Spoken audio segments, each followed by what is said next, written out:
and of course, Nanedu is also here with me. Gentlemen, first 45 minutes done. Great Olympics leading by a goal to nil. It could have been a different story should Mukwala have converted that sports kick, but it wasn't meant to be. And Great Olympics are in a happy place, Felix. Yeah, I think that was a very poor penalty from Mukwala.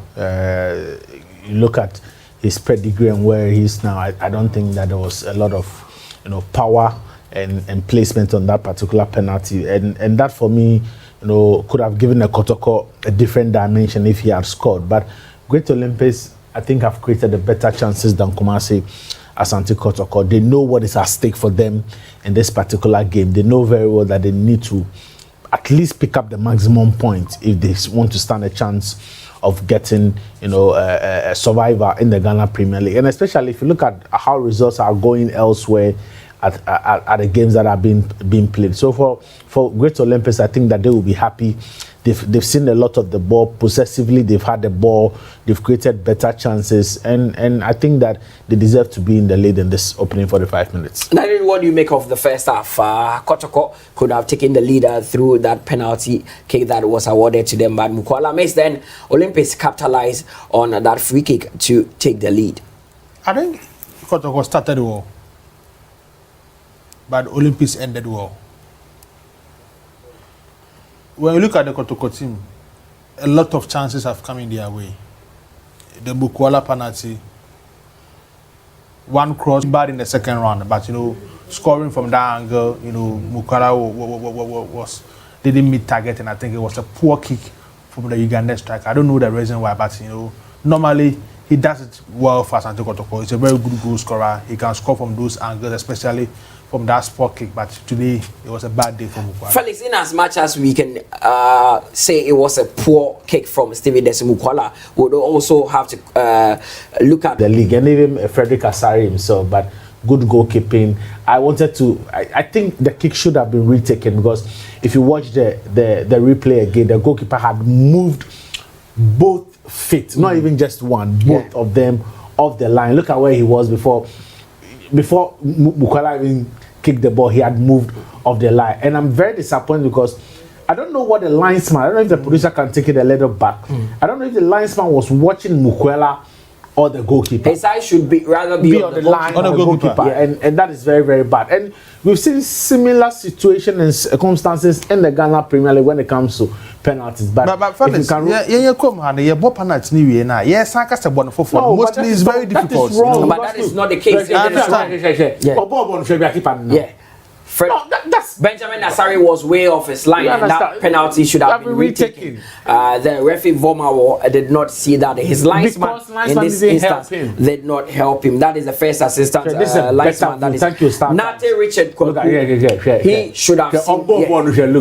Of course, Frederick Asari was Benjamin Asari was way off his line, and that penalty should have been retaken. But that did not count.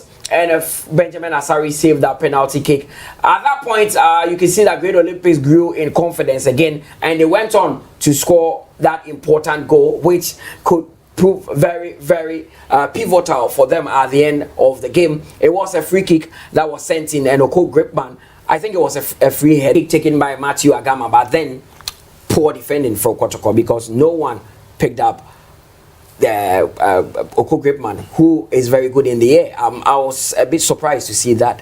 Well, and that is where the issue comes in. If it is a ball that was in motion and of course was sent in, you might pardon the defenders, but it was a set piece, and when you have a set piece, you have to make sure that you are doing the proper marking in the 18-yard box. But I don't want to take anything away from Oko Gripman. The delivery from the set pieces was superb. The cross was well measured and tailored, and all he had to do is make sure that he had a contact, and that was a very powerful header. And you could see that Frederick Asari didn't even move an inch to prevent that goal. And for Great Olympics, it is a good momentum that they will want to bring in into the second half. And when you score at this particular time of the game, it is very, very important. For Kotoko, they want to come out into the second half and try and get an early equalizer. But Great Olympics can build on this particular first half lead and try and get the remaining 3 points. And Kotoko too are not playing at the Baba Sports Stadium, so the pressure might not be on them. There seems to be this lack lack of urgency and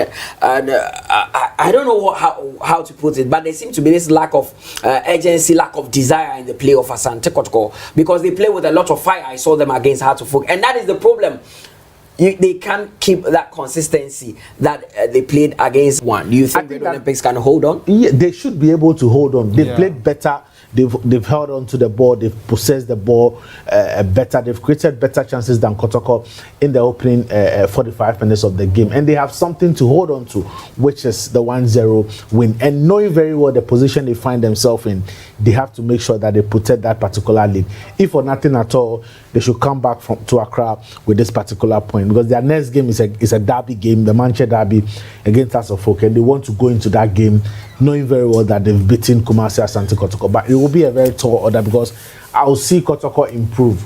Prosper Nateogum will tell them, you know what, yes, we are 43 points, but we are not totally out of the relegation trouble. And maybe they might also be aiming for the top 4. So Olympics need to defend well. I don't think they will change that much, but I'm sure that should we get into the 70th minute, if Kotoko having equalized, they will try and sit deep and defend the lead. What do you think will be the halftime talk for Orlando Wellington? What would he tell the boys? Because Olympics are in a comfortable, not a comfortable situation, but they are in a good situation at the moment. I think they should play their normal game. Okay. Personally, when you play a normal game, Kotoko coming back to win by 2 goals to 1 is going to be difficult. You know, pressure will be on the other opponents, especially Heart of Lions, you know, Dreams FC, Karela and the likes, to get a win in their respective games. But once you are leading before the first 45 minutes, you know, when you do things well, you know, one fresh young man cry will be a draw.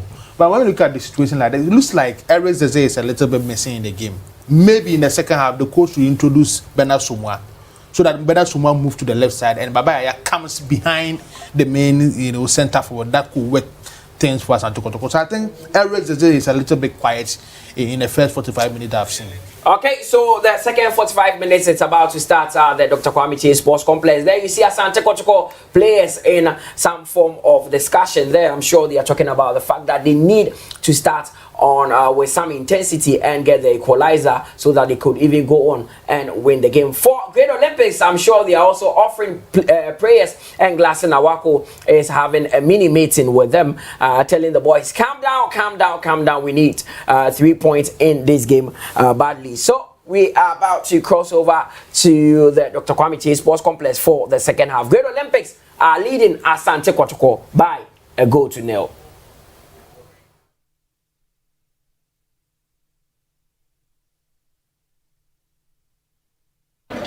Second 45 minutes will determine.